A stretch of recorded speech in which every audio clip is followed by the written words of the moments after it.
Hello, everybody. Welcome to the Psychic Investigator. So, guys, there's so much that I've been organizing here to show you that you already know. No, I have a long list of things to look at. And there's few things that I think we could look at today, just this evening. And it has to do with next week. So, first of all, Ghislaine Maxwell is scheduled to testify in Congress. And her attorney apparently said that she is going to plead the fifth. But just seeing her, it will be really interesting, right? If she shows up. It's, I don't know why I said if she shows up, right? I wonder what could happen here. And then the other thing is, I went to look at this news that people in Congress will be able to see an unredacted version of the Epstein files also next week. So maybe we'll see. Okay, we'll see what happens. And I had posted the video about the Clintons testifying. And in fact, someone left a comment saying that Trump was, what was it? Like he changed his tune. And in fact, he has, which is so interesting, right? Like he said, oh, but I don't think it's fair what happened to him. And like, I don't think he was joking. I mean, I don't think he's like, something is happening. Like he knows that they know something. So I thought it was interesting. It was interesting. So let's look at it, okay? I'll get started. But let's do the protection. I like to ask for protection, a beautiful ray of light coming on top of my head as I breathe in. I feel my lungs as I breathe out. I create a circle. I create a circle. I step into it. I step into it. I feel protected. I feel connected. I like to ask that information come only from the highest sources, that I create the good and not the good. So it is. Okay. So let's get started. Ghislaine Maxwell to testify before U.S. Congress in Epstein probe.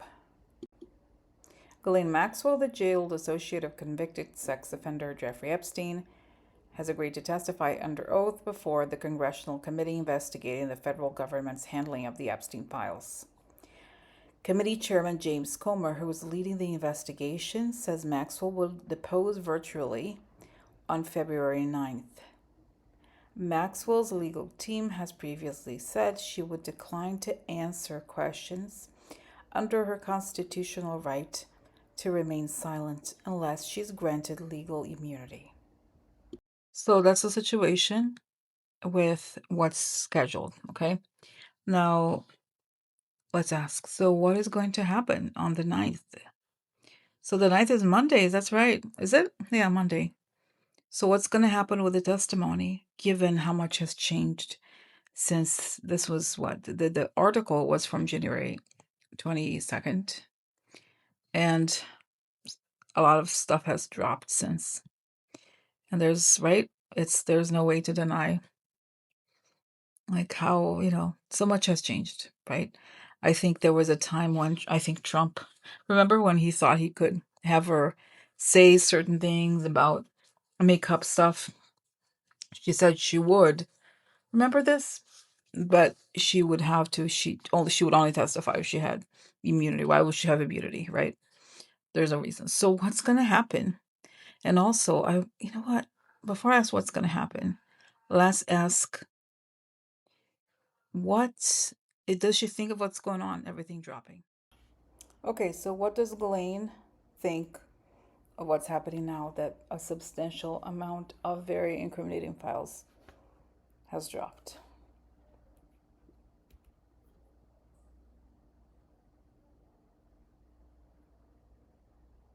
So it's so interesting. Immediately, I see an image of her, and she's like,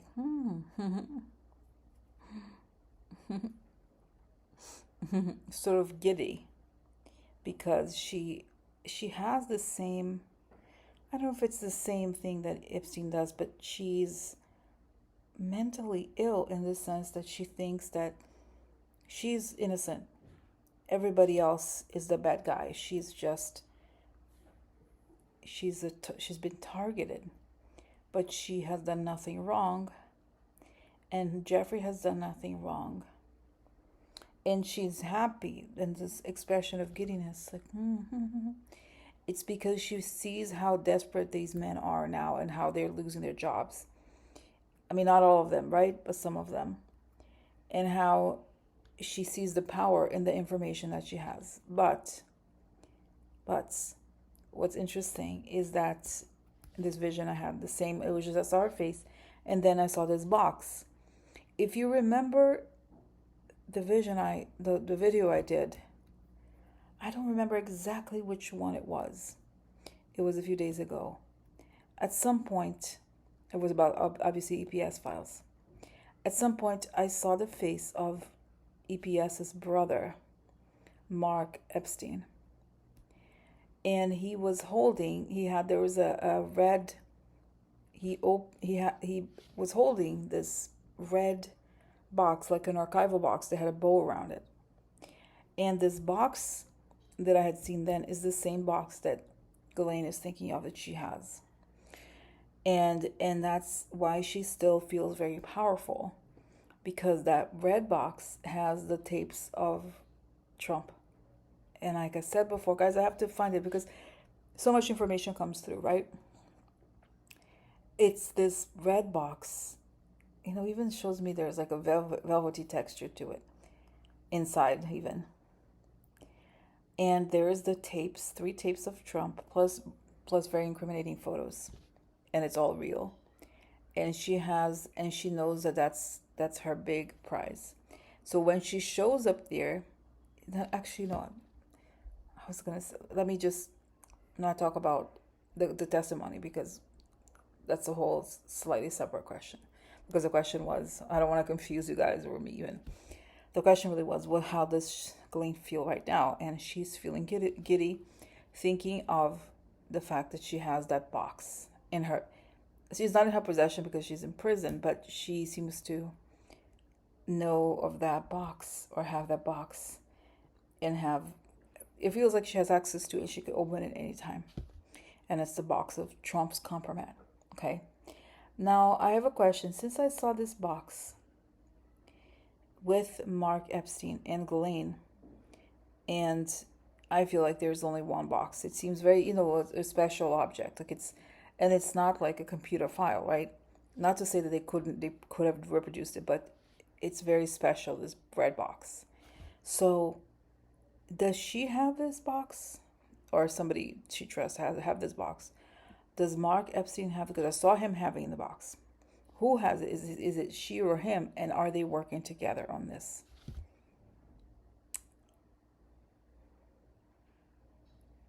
Wow, I see that he is in contact with her, or has been in contact with her, because she knows where, in every sense of the word, unfortunately, where all the bodies are buried. She knows everything.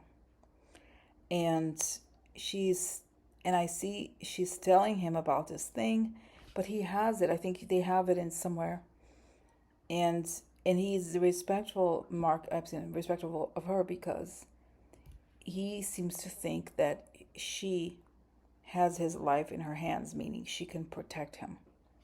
So, guys, what's interesting here? Sometimes I get the question, who is the substitute? Who's, leading this conspiracy, or not like who's taking the job of Epstein? But the way that she's being spoken of here, it's as if she's the boss and has been the boss all along somehow. At least until he passed. Does it make sense? Because the way that the brother looks at her, it's as if she's the capo, or like the big boss. I don't think he's afraid of her, but he's grateful for her somehow. So, okay. So, tell me about now the bread box again. So she's feeling guilty.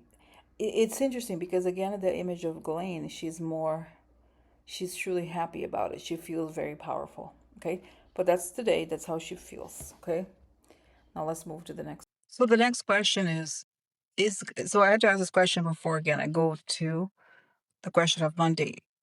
And because I had this question in the last few weeks, is Ghislaine afraid for her life? Now that the info has dropped, and considering that she's in jail, could something happen to her similar to what has happened to EPS himself, right?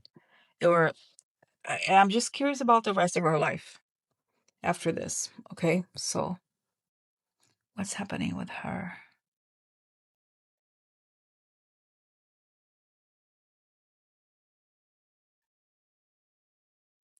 Interesting. No, again, I get this image of her feeling very powerful. I'm not saying that she is powerful. I'm just saying how that's how she feels.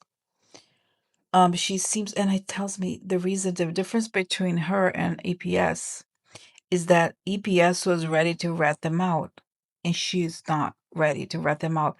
And there's something about her dad as well, right? Because her dad was connected to the KGB and also Israel. But he was, it's like his life is really fascinating. Like he fooled a lot of people. So he got this really famous war award for saving lives. I forget exactly where in Europe, but it turns out he was a Soviet and possibly Mossad spy or whatever. But anyway, so there's something about Ghislaine that she said that she's never gonna talk, and that is different from APS. And I wow, and he comes here and says, "Yep, that's right." He's like, "Yeah, I was ready to cut a deal. She was not, but she hadn't been in prison at the time. So what is the difference here? Is that she's not gonna talk, and that so why?" So in some ways, I feel like it shows me the Russians are not necessarily interested in getting rid of her. Okay, and Bar. So what about Bar? He's afraid of her. Interesting. It is so interesting. Well, because it's interesting that I almost feel like she knew more about the business part than he did. I don't know. Does it make sense? There's something here where she's much more protected than he ever was. Okay, so let's look forward. I want to look forward in like 5 years because does it make sense, guys? It's interesting. I don't feel like so the answer here is that no, she's not afraid for her life. So let's ask then directly the second part because this is, as you know, I tend to like get like distracted and like go into the other whatever possibilities. But what could something happen to her similar to? And if so, why not? No, I just see her as being quite safe there. And I don't see the same attempt. No. No, I see that she could again go back to a harsher jail somewhere. Like, and I see they're gonna build even jails for people like her related to the intelligence and blackmail, Russia, whatever situation. Okay. Wow. So, all right. So let's go to the next. So I want to look at her in 5 years. Where is she going to be on February 8th, 2031? It could be a lot of things could happen, but I'm doing this just because when you see things really far in advance, then I think it's a better indicator, okay, of overall outcomes, especially since I just want, as honestly as you know, I want to know if she's going to be dead or alive. Okay, so February 2031 calendar.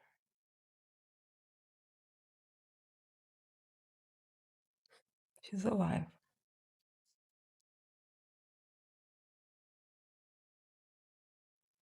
Yeah, interesting. I see her in a room that's very brightly lit. It looks almost like a classroom, but there's prosecutors there. I think she's changed her tune dramatically and she's talking.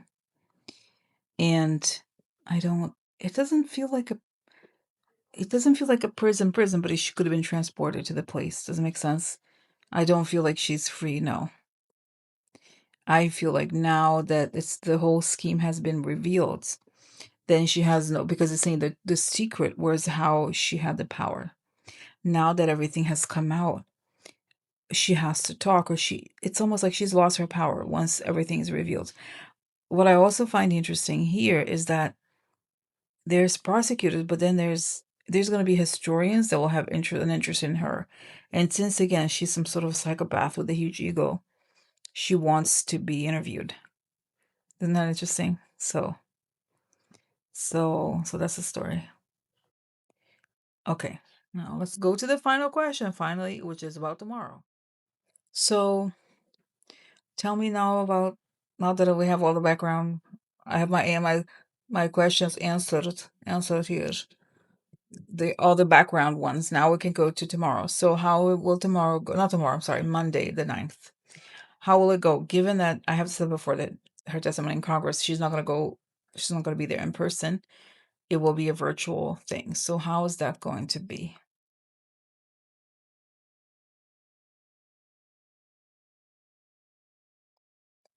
Wow, it's interesting, guys. I forgot to